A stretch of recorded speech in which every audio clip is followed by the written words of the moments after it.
اعوذ باللہ من الشیطان الرجیم بسم اللہ الرحمن الرحیم ان اللہ وملائکتہ یصلون علی النبی یا ایہا الذین آمنوا صلوا علیہ وسلموا تسلیما اللہم صلی علی سیدنا و نبینا و شفیعنا و مولانا محمد وعلی آل محمد وبارک وسلم۔ محترم خواتین و حضرات، السلام علیکم۔ پیام صبح کے ساتھ ایک بار پھر حاضر میں ہوں، آپ کا میزبان انیق احمد۔ پیام صبح میں آج کا موضوع سنت کی اہمیت اور حیثیت، سنت کا مقام کیا ہے، سنت کی اہمیت کیا ہے، سنت کہتے کسے ہیں۔ کتاب جب بھی ذکر ہوگا کتاب کا، ذہن میں بات آتی ہے قرآن کریم۔ کتاب سے مراد قرآن کریم، سنت سے مراد کیا ہے؟ پیغمبرانہ حیثیت سے سرکار دو عالم صلی اللہ علیہ وآلہ وسلم نے جو 23 برس حیات طیبہ کے آپ کے سامنے ہیں، آپ کی گفتگو اور آپ کے افعال جو آپ نے کر کے دکھایا عملاً، کیا وہ سب سنت ہے؟ اسے ہم سنت کہیں گے؟ سنت ثابتہ کیا ہے؟ یہ بھی ہم اپنے معزز علماء سے جاننے کی کوشش کریں گے۔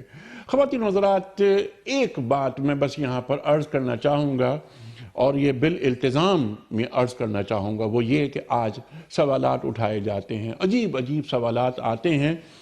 کبھی کبھی یہ سوچنے پر یہ دماغ مجبور ہو جاتا ہے کہ بعض اوقات سوال جان کر کے یہ کوئی ایک کنفیوژن کریٹ کرنے کے لیے سوال اٹھایا جا رہا ہے۔ بھئی ہمارے لیے صرف قرآن کافی ہے، حسبنا کتاب اللہ، یہ بات لے لی جاتی ہے۔ ہمارے وہ بچے اور بچیاں خاص طور پر کہ جن کا مطالعہ بہت زیادہ نہیں ہوتا، یہ باتیں سن لینے کے بعد وقتی طور پر کنفیوز ہو جاتے ہیں، لیکن جب انہیں بٹھا کر سمجھایا جاتا ہے کہ دیکھو بیٹا اور دیکھو بیٹی، اگر سرکار دو عالم صلی اللہ علیہ وآلہ وسلم کے فرمودات کو اور آپ کے افعال کو نکال دیا جائے تو باقی کیا رہ جاتا ہے؟ یہ قرآن کریم یہ بھی ایک طرح سے ایک معنوں میں حدیث ہے کہ آپ نے فرمایا صلی اللہ علیہ وآلہ وسلم نے کہ یہ قرآن کریم مجھ پر نازل ہوا، اللہ تعالیٰ کا یہ کلام ہے، یہ وحی خداوندی ہے، اور میں تمہیں بتا رہا ہوں اور تمہیں میں لکھوا رہا ہوں۔ خواتین و حضرات، ایک سوال یہ بھی آتا ہے سننے کو کہ جناب والا اس حدیث کو ہم یہ دیکھیں گے، چیک کریں گے کہ یہ قرآن سے ٹکراؤ تو نہیں پیدا ہو رہا اس میں؟ اللہ اکبر، اللہ اکبر، کیسی کیسی باتیں، کیسے کیسے سوالات اٹھائے جا رہے ہیں۔ آخری بات، اس کے بعد میں معزز علماء کی طرف رجوع کروں گا۔ جناب والا، واحد دین ہمارا کہ جو ایک رول ماڈل کو سامنے لے کر آتا ہے، کسی دین کے پاس رول ماڈل نہیں ہے۔ سرکار دو عالم صلی اللہ علیہ وآلہ وسلم محض قرآن کریم پہنچانے کے لیے اللہ تعالیٰ نے آپ کو مبعوث نہیں فرمایا تھا، نہ ہی آپ صرف محض نماز کے احکام، روزے کے احکام بتانے کے لیے آئے تھے۔ ما آتاکم الرسول فخذوہ وما نہاکم عنہ فانتہوا، جو رسول تمہیں دیں وہ لے لو، اور جس سے روک دیں رک جاؤ۔ یہ ہے ہمارا دین۔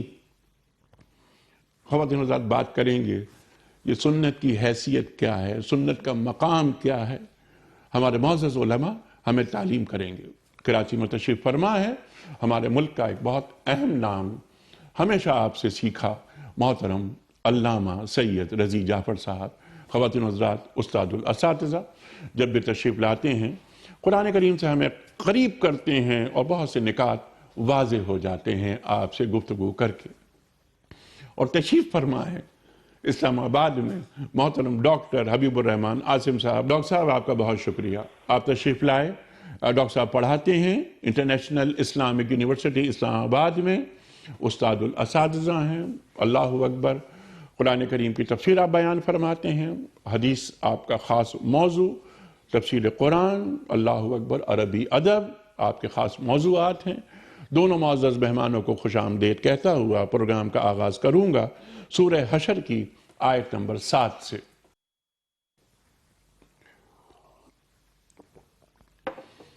اعوذ باللہ من الشیطان الرجیم،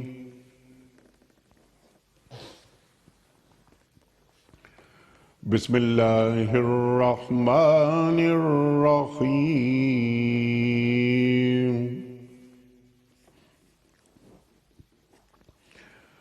ما افاء اللہ علی رسولہ من اہل القرى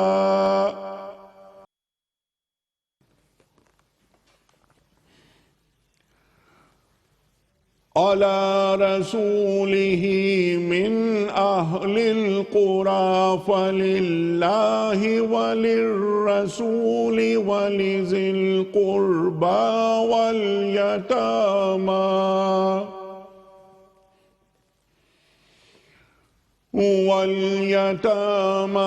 والمساكين وابن السبيل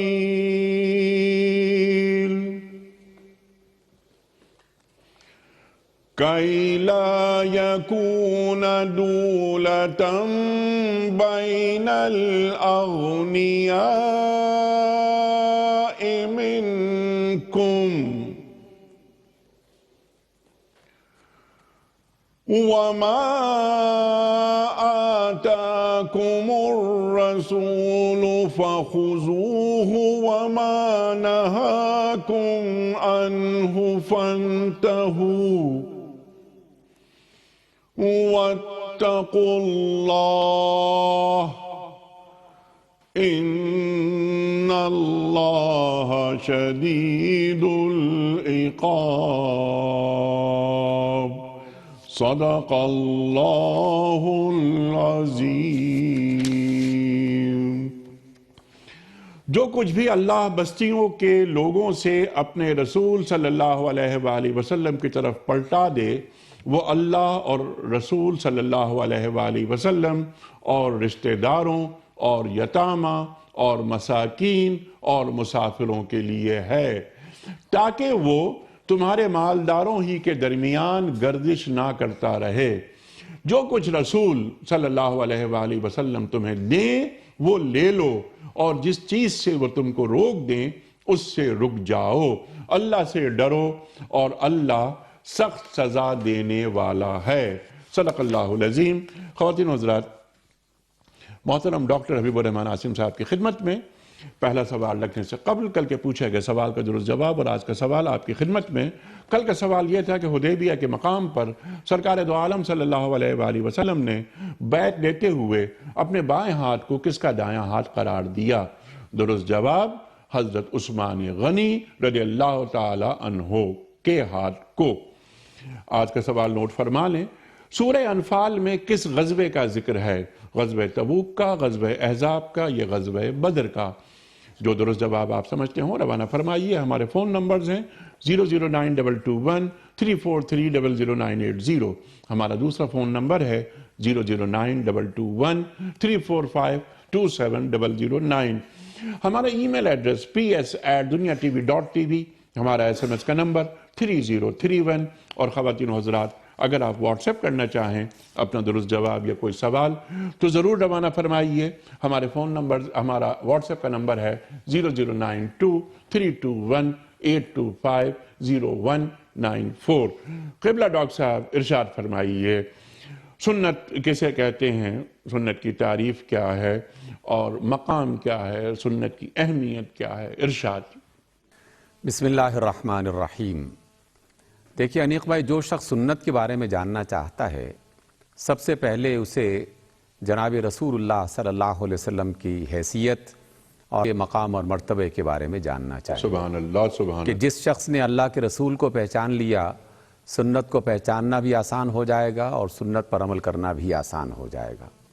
اور آپ نے کیا خوبصورت بات کہی کہ اللہ کے رسول صلی اللہ علیہ وسلم محض ایک اس شخص کی طرح نہیں آئے کہ جنہوں نے قرآن مجید زمین پہ پہنچانا تھا، پہنچا دیا، بات ختم ہو گئی، بلکہ اللہ رب العزت نے جناب مصطفیٰ علیہ السلام کو تمام انسانوں کے لیے اسوہ حسنہ قرار دیا۔ اور اسوہ حسنہ کوئی شخصیت اس وقت تک بن ہی نہیں سکتی جب تک کہ ان کی تمام زندگی کے تمام پہلو، ان کا اٹھنا بیٹھنا، ان کا چلنا پھرنا، ان کا کھانا پینا، ان کا کہنا سننا، ان کی تمام جو باتیں ہم تک پہنچتی ہیں، ان کے تمام کام جو ہم تک پہنچتے ہیں وہ باقاعدہ ایک ریکارڈ میں موجود نہ ہوں، اور جن کے بارے میں پوری تفصیل بیان نہ کی گئی ہو، کیونکہ جس کے بارے میں خبر ہی نہ ہو تو وہ اسوہ حسنہ کیسے بن سکتا ہے، وہ ایک آئیڈیل کیسے بن سکتا ہے، ہم کیسے ان کی اتباع کر سکتے ہیں۔ اور دوسری بات کہ اللہ رب العزت نے آج کی جو آیت آپ نے تلاوت فرمائی، اس نے کیا خوبصورت واضح انداز میں، دو ٹوک انداز میں یہ بات ارشاد فرما دی کہ وَمَا آتَاكُمُ الرَّسُولُ فَخُذُوهُ وَمَا آتَاكُمْ، یہ ما آتاکم اس میں قرآن بھی موجود ہے، اور جسے کتاب کے حوالے سے متعارف کروا گیا یعلمہم الکتاب، اور اس میں وہ حکمت بھی موجود ہے کہ جس کا ذکر اسی کتاب میں کر دیا گیا کہ یہ بھی رسول تمہیں عطا کر رہے ہیں، کہ اللہ کے رسول نے تمہیں صرف قرآن عطا نہیں کیا بلکہ حکمت بھی عطا کی ہے۔ اور اس لفظ حکمت کے بارے میں تمام اہل ایمان اور جن میں مفسرین اور اصحاب اور تابعین اور اللہ تعالیٰ کے نیک بندے سب اس بات پر متفق ہیں کہ یہاں حکمت سے مراد جناب رسول اللہ صلی اللہ علیہ وسلم کی سنت ہے، اس اعتبار سے کہ جو اللہ کے رسول دے رہے ہیں وہ ہمیں لازماً لینا ہے، اور جس بات سے منع کر رہے ہیں اس سے لازماً منع ہونا ہے۔ اب آئیے دیکھتے ہیں کہ سنت کسے کہا جاتا ہے۔ سنت کا جو بنیادی معنی ہے وہ تو ہے طریقہ، جناب رسول اللہ صلی اللہ علیہ وسلم کا طریقہ حیات، اور جس طرح میں نے ابھی کہا بالکل اسی کو دوبارہ سے تازہ کر لیا جائے کہ آپ کے اقوال، یعنی آپ نے جتنی بھی باتیں ارشاد فرمائیں، اور آپ کے اعمال اور افعال کہ جو بھی آپ کی شخصیت سے کوئی عمل کوئی کام ظاہر ہوا، اور پھر تیسرا وہ درجہ کہ جناب رسول اللہ صلی اللہ علیہ وسلم نے اپنی آنکھوں کے سامنے کوئی کام کرتے ہوئے اور ہوتے ہوئے دیکھا اور خاموشی کے ساتھ اس کی گویا کہ اجازت دے دی، جس کو ہم عربی زبان میں اور اسلامی اصطلاحات کے حوالے سے تقریر کہا جاتا ہے۔ اس لیے 3 لفظ بولے جاتے ہیں، قول الرسول، عمل الرسول اور تقریر الرسول۔ آپ صلی اللہ علیہ وسلم کا قول، آپ صلی اللہ علیہ وسلم کا عمل، اور آپ علیہ السلام کی اجازت، جہاں بھی یہ تینوں چیزیں مل رہی ہوں وہ سب کے سب سنت میں شامل ہو جاتی ہیں، اور ان سنتوں کو جاننا اور ان کے مطابق اپنی زندگی بسر کرنا یہ لازم ہو جاتا ہے تمام انسانوں کے لیے، اور جو بھی شخص اللہ کو اور اللہ کے رسول کو مانتا ہے۔ اسی وجہ سے اللہ رب العزت کے بارے نے جو رسول اللہ صلی اللہ علیہ وسلم کے بارے میں آیت ارشاد فرمائی، اور جو آپ بھی بکثرت بیان کرتے ہیں چونکہ ہمارے ایمان کا حصہ ہے اور ہماری شریعت کی بنیاد یہاں سے مل رہی ہے کہ من اطاع الرسول فقد اطاع اللہ، کہ جس نے رسول کی اطاعت کی اسی نے اللہ کی اطاعت کی ہے۔ اس لیے جس نے رسول کو گویا کہ چھوڑا اس نے اللہ تعالیٰ کی اطاعت کو بھی چھوڑ دیا، کیونکہ وہ اللہ تعالیٰ کی اطاعت کر ہی نہیں سکتا جب تک کہ وہ رسول اللہ صلی اللہ علیہ وسلم کی باتوں کو اور آپ کی تعلیمات کو نہ جانتا ہو اور اس کے مطابق اپنی زندگی بسر نہ کرتا ہو۔ اس لیے رسول کے مرتبے کو پہچاننا اور ان کو جاننا یہ پہلا مرحلہ ہے۔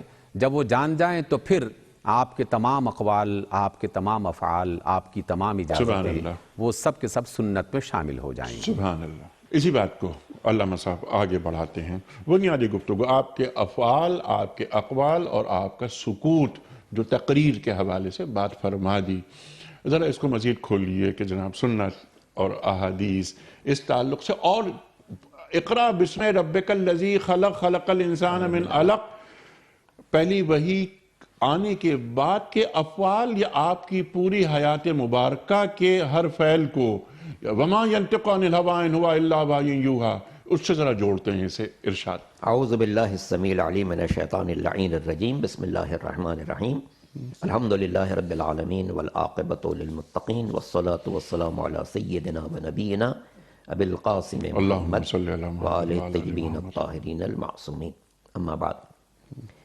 حقیقت یہ ہے کہ اگر 2-3 بالکل سامنے کی باتوں کو پیش نظر رکھا جائے تو سنت کی حیثیت بالکل واضح ہو جاتی ہے کہ اسے کیا اہمیت ہے۔ سنت کی تشریح تو آپ نے سماعت فرما لی کہ قول رسول، فعل رسول اور تقریر رسول، کوئی بات آپ نے فرما دی وہ بھی سنت ہے، کوئی عمل انجام دیا وہ بھی سنت ہے، آپ کے سامنے کوئی عمل کیا گیا اور آپ نے منع نہیں کیا تو یہ بھی اب ہمیشہ کے لیے سنت بن جائے گا۔ اہمیت کی جہاں تک بات ہے، اگر یہ 2-3 سمپل باتیں سامنے رہیں، ایک تو اللہ نے جتنے پیغمبر بھیجے، مشہور تعداد 1,24,000 ہے، ٹھیک، جتنے پیغمبر بھیجے ان میں ایک کو اپنا محبوب قرار دیا، جی ہاں، ایک کو اپنا محبوب قرار دیا، اور وہ ہمارے ہادی برحق حضرت محمد مصطفیٰ صلی اللہ علیہ وسلم. یہ محبوب ہے. اور جس کو اپنا محبوب بنایا اس کے قول کو اللہ نے اپنا قول قرار دیا سبحان اللہ، اور اس کے عمل کو اپنا عمل قرار دیا. سبحان اللہ. قول کے لیے ابھی آپ کے سامنے گفتگو ہے، اور آپ نے خود ارشاد فرمایا وما ينطق عن الهوى ان هو الا وحی یوحی. سبحان اللہ، سبحان اپنی مرضی سے تو کچھ کہتا ہی نہیں. 40 برس تم نے دیکھ لیا، کچھ نہیں کہا اس نے، جب تک حکم الہی نہیں تھا خاموش رہا. وہ سب کچھ تمہاری نالاقیاں دیکھتا رہا، خاموش رہا. جس دن سے حکم الہی شروع ہوا اس دن سے اس نے بات کرنی شروع کی. تو وہ بولتا ہی نہیں ہے جب تک کہ وحی کا اشارہ نہ ہو جائے. سبحان تو یہ زبان کے بارے میں کہ زبان پیغمبر کی ہے، فرمان پروردگار کا ہے. سبحان اللہ. عمل کے بارے میں وما رمیت اذ رمیت ولکن اللہ رما، سورہ انفال. اے پیغمبر وہ کنکر جو آپ نے پھینکا در حقیقت آپ نے نہیں پھینکا، اللہ نے پھینکا. اللہ اکبر. یہ دونوں آیتیں ضمانت ہے کہ پیغمبر جو کچھ کہیں گے اللہ کی طرف سے کہیں گے، اور جو کچھ کریں گے وہ بھی اللہ کی طرف سے کریں. اب بعض جو انتہائی نادان لوگ، جیسا کہ آپ نے اپنی گفتگو میں اس کا ذکر بھی کیا کہ جناب حسبنا کتاب اللہ کہہ دیتے ہیں، یہ بالکل نافہمی ہے. اس سے کہ اگر قرآن مجید سے ہم 2 رکعت نماز بھی پڑھنا چاہیں تو نہیں پڑھ سکتے، نہیں پڑھ سکتے. جی ہاں، نماز جو دین کا اولین رکن ہے، روز محشر کے جا گداز بود اولی پرسش نماز بود. پہلا سوال نماز کا ہوگا، ان قبلت قبل ما سواہا وان ردت رد ما سواہا. اگر یہ نماز قبول تو باقی اعمال قبول، یہ رد تو باقی اعمال رد.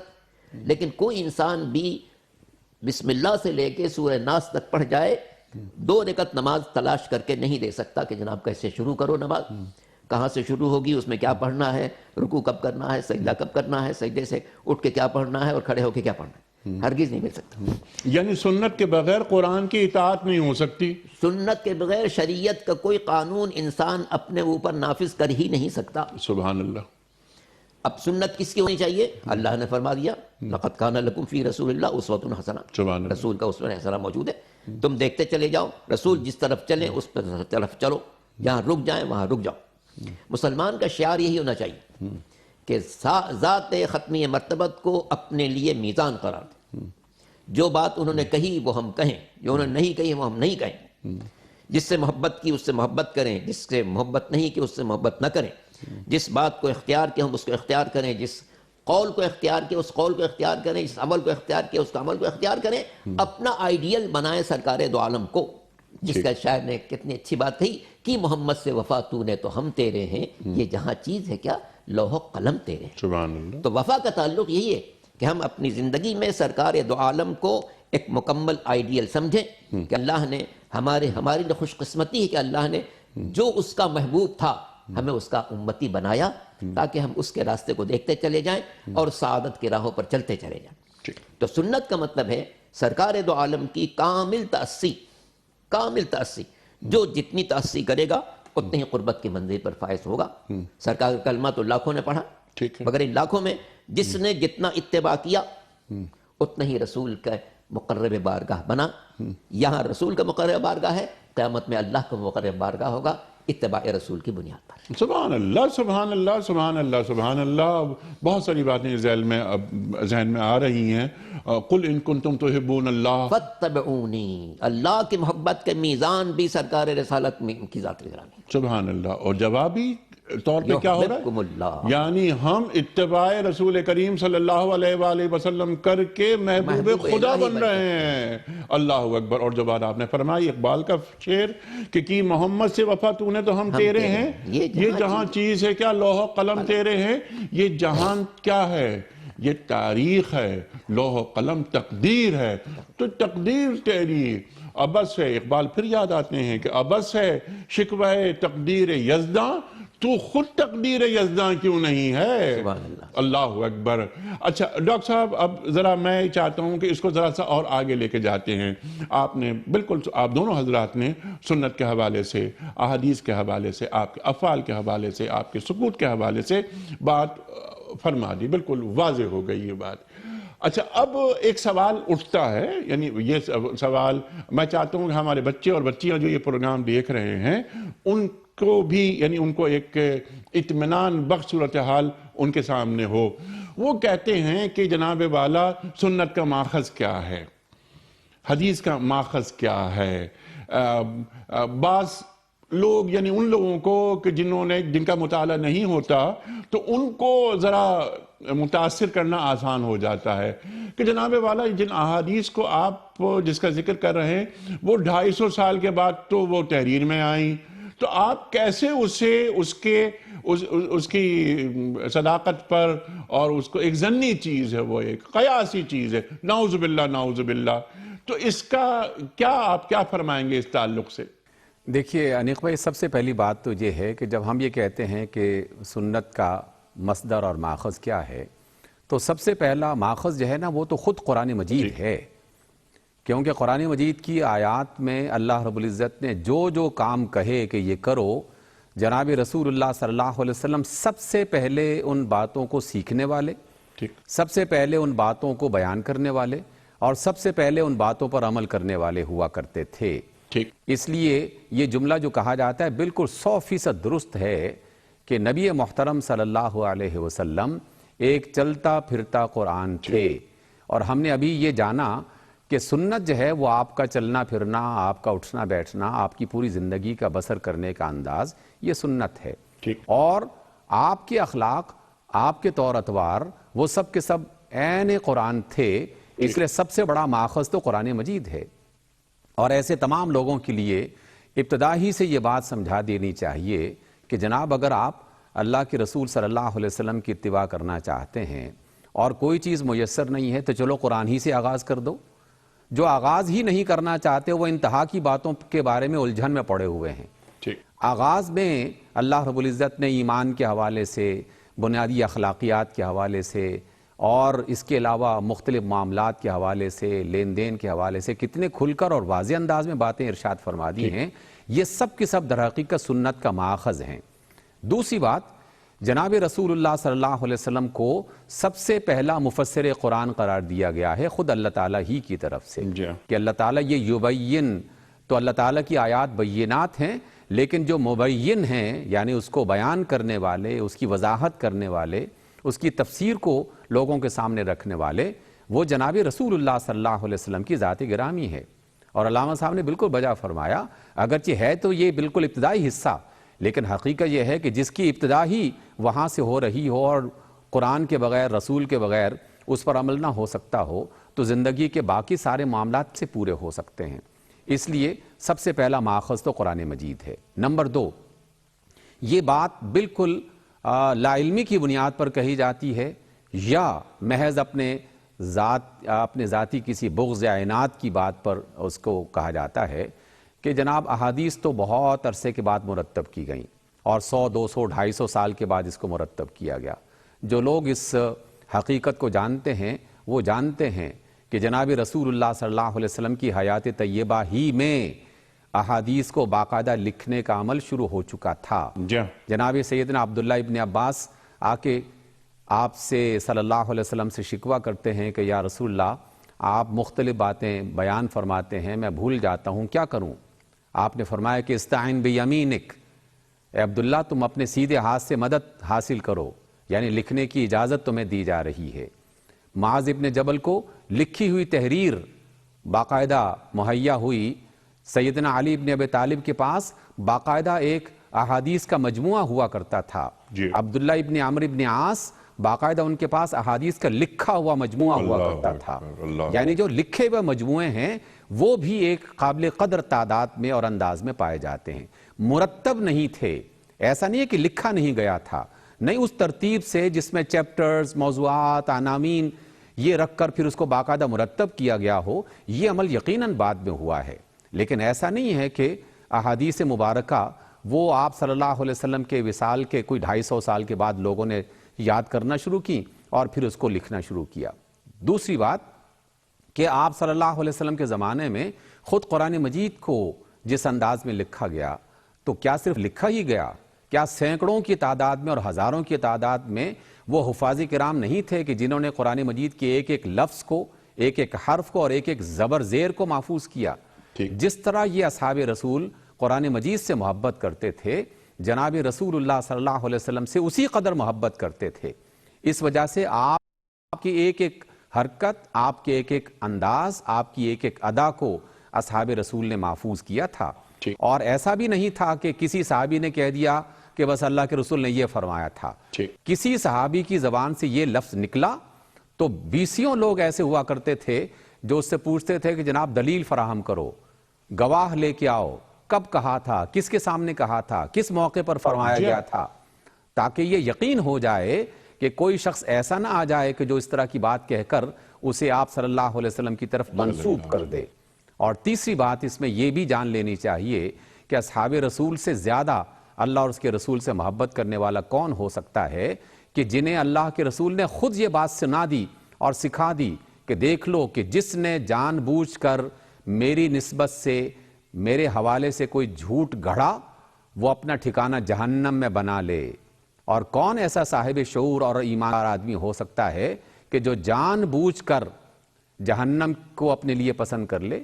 اس لیے جن لوگوں نے بھی یہ غلط راستہ اختیار کیا، بے شمار اللہ تعالیٰ نے اسلام اور سنت کے دفاع کرنے والے پیدا کیے اور آج تک موجود ہیں جو احادیث مبارکہ کی باقاعدہ تحقیق اور اس کے بارے میں ترتیب دینے میں اپنے دن رات بسر کر رہے ہیں، زندگیاں کھپا رہے ہیں، اور یہ روز اول ہی سے چل رہا ہے. اس لیے یہ خلا میں کی جانے والی باتیں نہیں ہیں، زمین پر حقیقت پر مبنی وہ باتیں ہیں کہ جس کی دستاویز کو سب سے مستند دستاویز سمجھا جاتا ہے.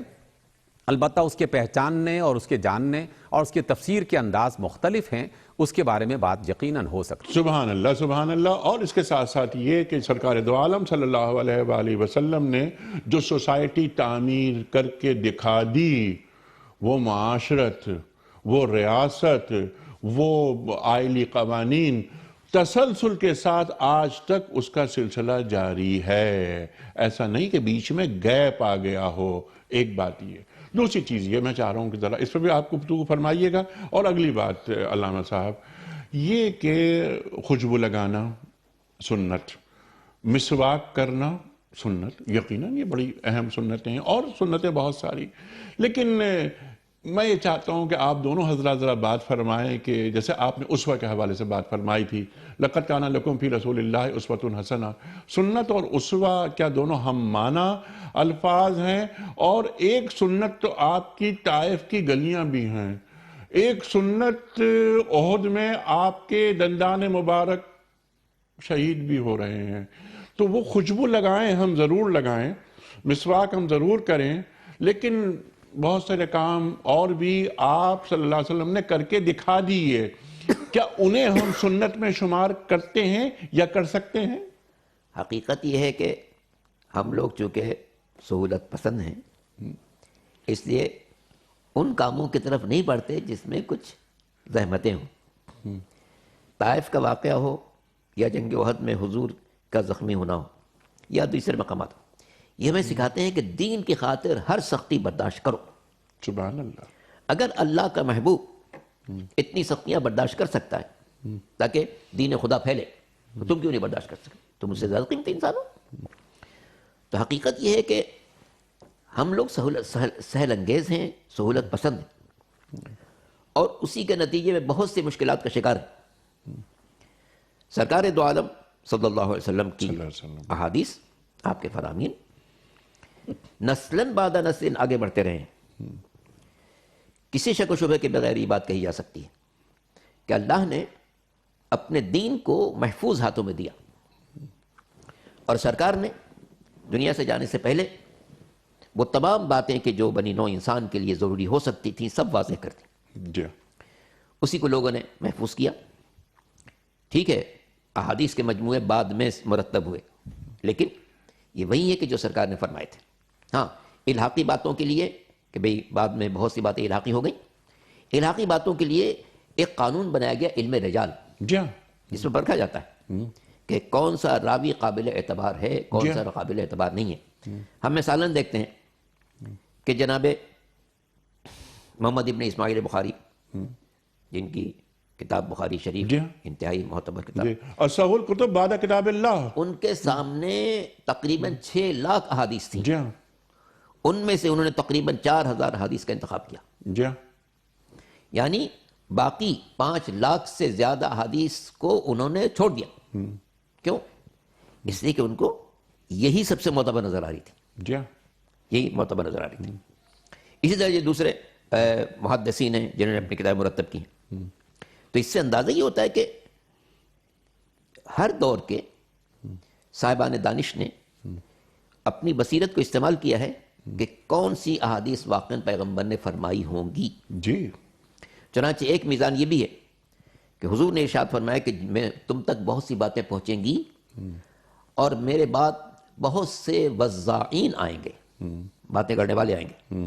جب تمہارے سامنے کوئی حدیث پیش کی جائے سب سے پہلے تم اسے قرآن کی آیات سے مطابقت کر کے دیکھنا. سبحان اللہ. اگر قرآن کے مطابق ہو تو قبول کرنا, ورنہ اسے پھینک دینا.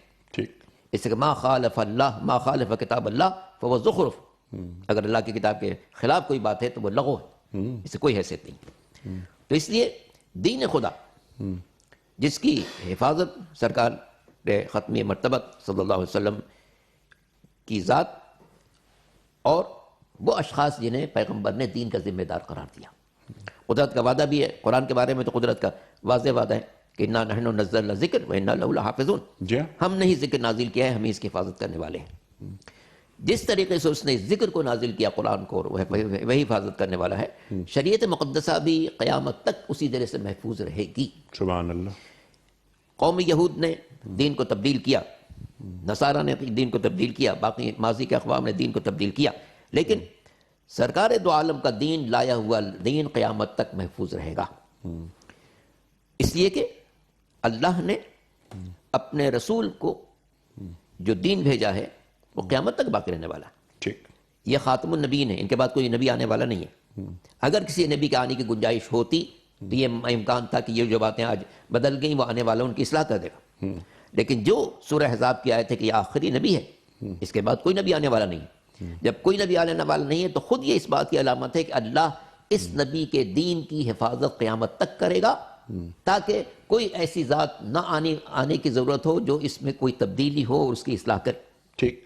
ماضی میں حضرت موسیٰ کے دین کو بگاڑا گیا, عیسیٰ آنے والے تھے, عیسیٰ کے دین کو بگاڑا گیا, سرکار دو عالم آنے والے تھے. لیکن اب چونکہ سرکار دو عالم کے بعد کوئی نہیں آنے والا ہے, جی ہاں. اس لیے اللہ نے اپنے ذمے یہ بات کی ہے کہ حضور نے جو کچھ پیش کیا ہے اسے قیامت تک باقی رکھیں گے. ٹھیک.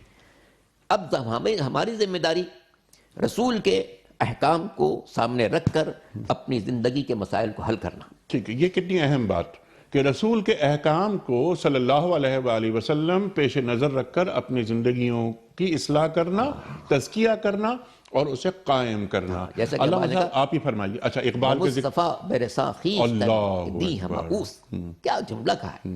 وہ مصطفیٰ برساں خیش را کہ دی ہم اوس, اگر بہو نہ رسیدی تمام بولا حبیس.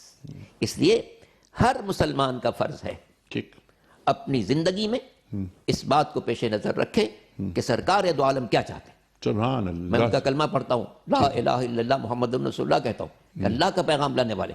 سبحان اللہ. سبحان جب ہم نے کہا کہ اللہ کا پیغام لانے والا ہے تو ہم یہ دیکھیں کہ میں اب میری زندگی میں یہ اللہ کا پیغام کتنا نافذ ہے. سبحان اللہ.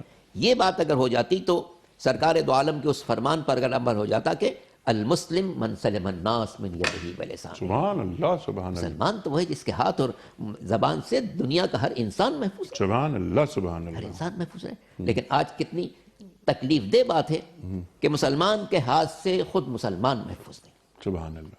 یہ جتنی دنیا میں دہشت گردی کی وارداتیں ہیں, کیوں ایسا ہوتا ہے کہ دنیا میں کہیں بھی دہشت گردی ہو, بمبئی میں دہشت گردی ہو, استنبول میں دہشت گردی ہو, کینیڈا میں دہشت گردی ہو, امریکہ میں دہشت گردی ہو, دنیا کسی علاقے میں دہشت گردی ہو, پہلا تصور یہ ہوگا کہ اس میں کوئی مسلمان شریک ہوگا. یہ نہ ہوتا اگر ہم نے سرکار کے فرمان کو فراموش نہ کیا ہوتا. اللہ اکبر. چونکہ ہم نے سرکار کے فرمان کو فراموش کیا, اس کا نتیجہ یہ ہے کہ ہم ساری دنیا میں ہم انتہائی بدنامی کی پوزیشن میں اس لحاظ سے آ گئے کہ جب بھی کہیں کوئی واردات ہو پہلا تصور یہ ہوگا اس میں مسلمان شریک ہے. ٹھیک. کاش مسلمان نے سرکار کے اسی ایک فرمان کو سامنے رکھ لیا ہوتا کہ المسلم من سلم الناس من یدہ ولسانہ. سبحان اللہ. سبحان اللہ. سبحان اللہ. سبحان اللہ. مسلمان تو امن کا پیامبر ہوتا ہے اور امن کو آگے لے کر جاتا ہے. ایسا ممکن ہی نہیں کہ اس قسم کی کسی کارروائی میں کسی مسلمان کا ہاتھ ہو. وہ مسلمان کہ جو سرکار دو عالم صلی اللہ علیہ وآلہ وسلم کہ ختم نبوت پر دل سے ایمان رکھتا ہو، اور جو ایمان رکھ لیتا ہے وہ سرکار دو عالم صلی اللہ علیہ وآلہ وسلم کو واجب الاطاعت سمجھتا ہے، اور جو واجب الاطاعت سمجھتا ہے وہ کیسے ٹیررسٹ ہو سکتا ہے؟ ایسا ممکن ہی نہیں۔ ڈاکٹر صاحب، میں ذرا اسی بات کو چاہ رہا تھا کہ تھوڑی گفتگو مزید فرمائیں آپ اس تعلق سے۔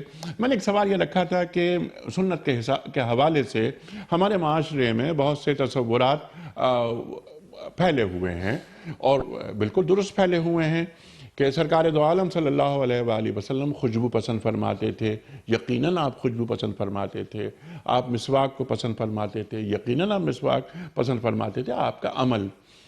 بات کو آگے بڑھایا علامہ صاحب نے، سبحان اللہ سبحان اللہ۔ اب یہ کہ اللہ کے دین کو، اللہ کے پیغام کو اللہ کی زمین پر نافذ کرنا، مثال کے طور پر کیا سنت یہ نہیں کہ میں اپنے گھر میں اس طرح اپنی اولاد کی تربیت کروں جس طرح اللہ کے رسول صلی اللہ علیہ وآلہ وسلم نے اولاد کی تربیت کے اصول مجھے تعلیم کیے؟ میں اپنے معاشرے کی تشکیل اس طرح کروں جس طرح میرے رسول نے مجھے تعلیم کیا کہ تم اپنے معاشرے کی ترتیب اور تشکیل کیسے کرو گے، اپنی ریاست کو تم ویسے بنانا جیسے میں نے مدینے کی ریاست کی تشکیل کی۔ یہ سب سنتیں۔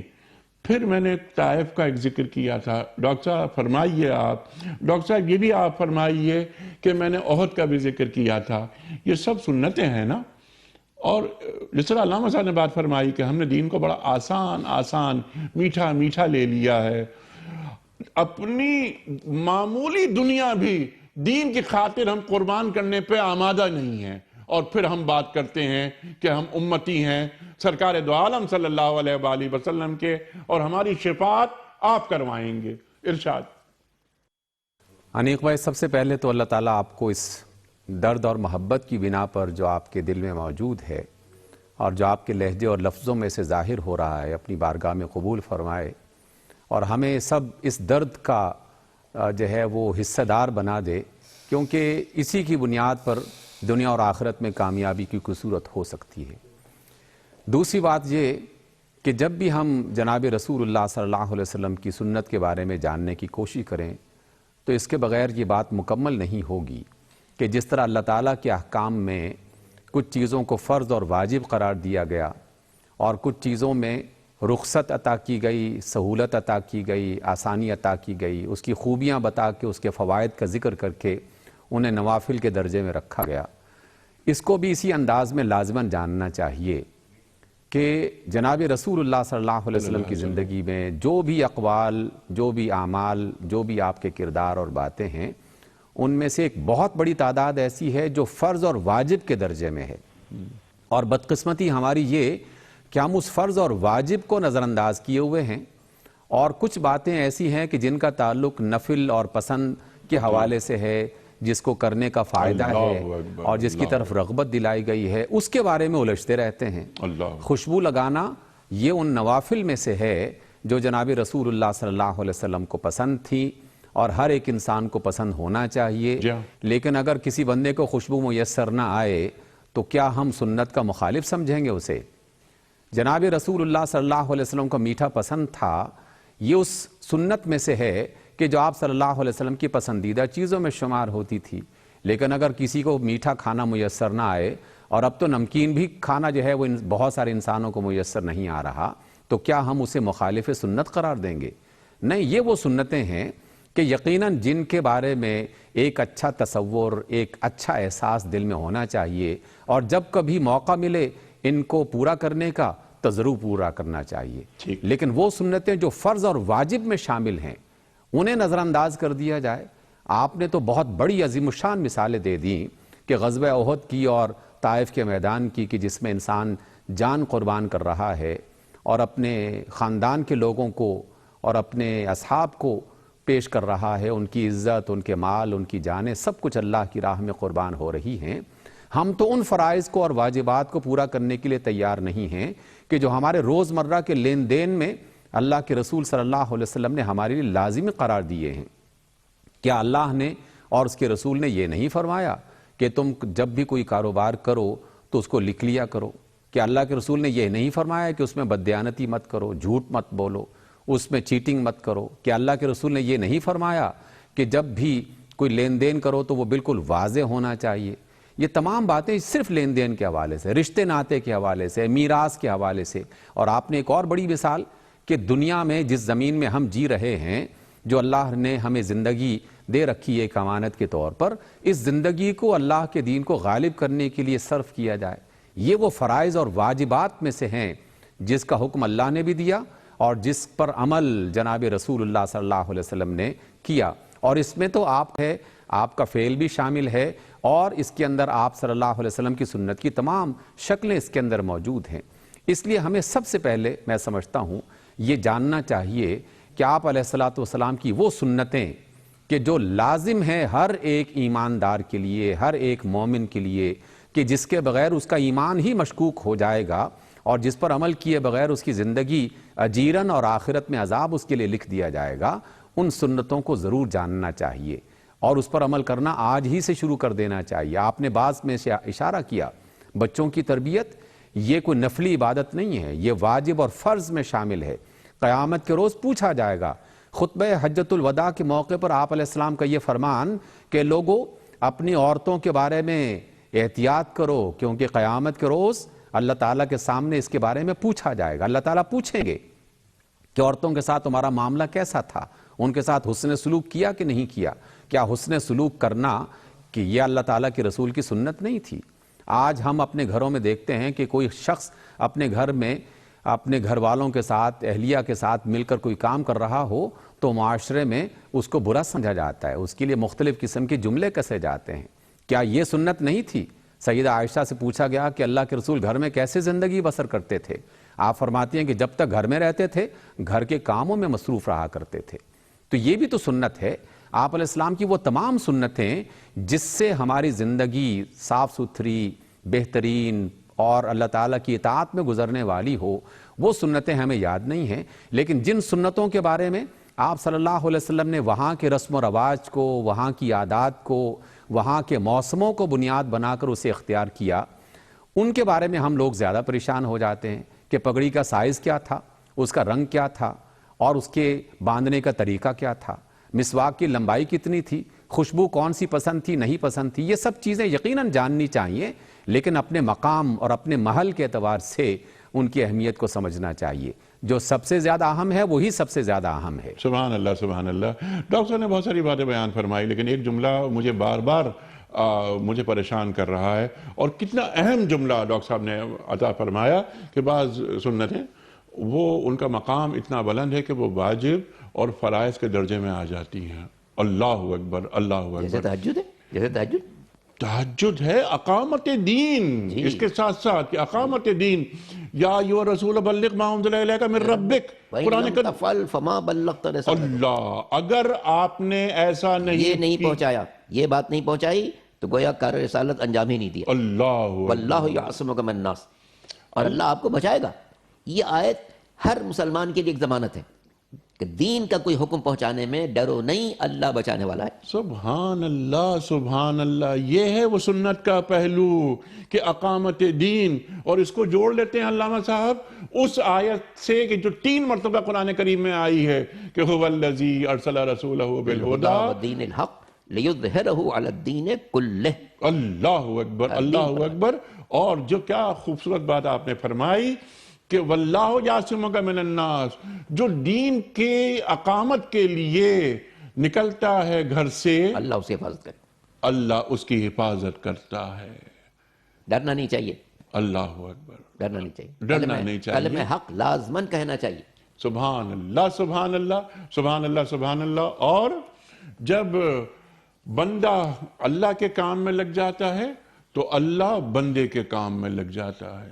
ایک بات تو یہ، اور یہ سنت کے بہت سارے معاملات ہیں. یقیناً آپ کا افعال، آپ کے افکار، آپ کے فرمودات، آپ کی تقریر جو آپ دونوں حضرات نے ہمیں تعلیم کیا، اس کے ساتھ ساتھ یہ کہ اللہ کی زمین پر اللہ کے نظام کو نافذ کرنا. میزان رکھیں، پیغمبر کو جو بات پسند ہو اس بات سے محبت کریں، جو ذات پسند ہو اس ذات سے محبت کریں. اور آپ ہی کی بات کے نتیجے میں ایک جملہ ذہن میں آتا ہے کہ سرکار دو عالم سے محبت، صلی اللہ علیہ وآلہ وسلم سے محبت کی ایک شکل یہ بھی ہے کہ میں اپنے رسول کو صلی اللہ علیہ وسلم کو وہاں نظر آؤں جہاں آپ مجھے دیکھنا چاہتے ہیں، اور وہاں سے غیر حاضر نظر آؤں جہاں آپ مجھے دیکھنا نہیں چاہتے۔ سبحان اللہ۔ کسی بات کو کسی شاعر نے کیا خوب کہا ہے کہ تیری معراج کہ تو لوح و قلم تک پہنچا، میری معراج کہ میں تیرے قدم تک پہنچا۔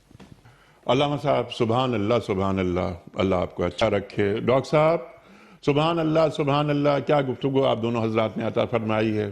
خواتین حضرات، ہمارے علماء اللہ انہیں سلامت رکھے کہ ہمیں دین سے قریب کرتے ہیں، ہماری علمی کمی کو دور فرماتے ہیں، تشریف لاتے ہیں، قرآن کریم کا ذکر ہوتا ہے اور اللہ کے رسول صلی اللہ علیہ وآلہ وسلم کا ذکر ہوتا ہے، جن کے تعلق سے ڈاکٹر صاحب نے کیا اچھی بات فرمائی کہ آپ چلتے پھرتے قرآن۔ ام المومنین حضرت عائشہ صدیقہ رضی اللہ عنہ فرماتی ہیں کہ کانا خلقہ القرآن، آپ کا اخلاق قرآن، آپ مجسم قرآن، آپ چلتے پھرتے قرآن، اور سیرت کی پہلی کتاب قرآن کریم۔ اللہ اکبر، اللہ اکبر۔ وقت کیا مکمل ہوا، بہت ساری باتیں ابھی رہ گئی ہیں، جی تو بہت چاہتا ہے کہ مزید بات کی جائے لیکن وقت محدود۔ کل کا سوال یہ تھا کوئز کے حوالے سے کہ حدیبیہ کے مقام پر سرکار دو عالم صلی اللہ علیہ وآلہ وسلم نے بیعت لیتے ہوئے اپنے بائیں ہاتھ کو کس کا دایاں ہاتھ قرار دیا تھا؟ درست جواب امیر المومنین حضرت عثمان غنی رضی اللہ تعالی عنہ کے ہاتھ کو۔ آج کا سوال نوٹ فرما لیجئے، سورہ انفال میں کس غزوے کا ذکر ہے؟ غزوہ تبوک کا یا غزوہ احزاب کا یا غزوہ بدر کا؟ اللہ اکبر۔ خواتین و حضرات، دوران گفتگو اس غزوے کے حوالے سے علامہ صاحب نے ایک آیت بھی تلاوت فرمائی تھی کہ وَمَا رَمَيْتَ اِذْ رَمَيْتَ وَلَكِنَّ اللَّهَ رَمَا۔ یہ ایک ٹپ میں آپ کو دے رہا ہوں، جو درست جواب آپ سمجھتے ہوں روانہ فرمائیے۔ ہمارے فون نمبرز ہیں 00921 343 ہمارا دوسرا فون نمبر ہے 00921 3452709۔ ہمارا ای میل ایڈریس ps@duniatv.tv، ہمارا SMS کا نمبر 3031، اور خواتین و حضرات اگر آپ واٹس ایپ کرنا چاہیں تو ہمارا واٹس ایپ کا نمبر ہے 0092 321 825 قبلہ ایک پرچی نکال کر اعلان فرما دیجئے کہ آج کے ونر کون ہیں، کوئی اس کا صحیح جواب بتایا جنہوں نے، اور دینی کتب پر مشتمل گفٹ ہیمپر ان کے گھر پر ہم روانہ کر رہے ہیں۔ محسن حسین لاہور۔ محسن حسین صاحب لاہور سے آپ کی خدمت میں کوئی اس کا صحیح جواب بتانے کے صلے میں دنیا ٹی وی کی جانب سے دینی کتب پر مشتمل گفٹ ہیمپر آپ کو روانہ کیا جا رہا ہے۔ آپ کو بہت بہت مبارک ہو۔ اختتام ہوتا ہے پیام صبح کا روزانہ آپ اور ہم جانتے ہیں ایک قول پر، اور وہ قول ہوتا ہے صاحب نہج البلاغہ امیر المومنین حضرت علی مرتضیٰ کرم اللہ وجہہ کا۔ آپ فرماتے ہیں کہ انسان اپنی زبان کے نیچے چھپا ہوا ہے، انسان اپنی زبان کے نیچے چھپا ہوا ہے۔ اللہ اکبر۔ اپنے میزبان انیق احمد کو اجازت، خدا حافظ۔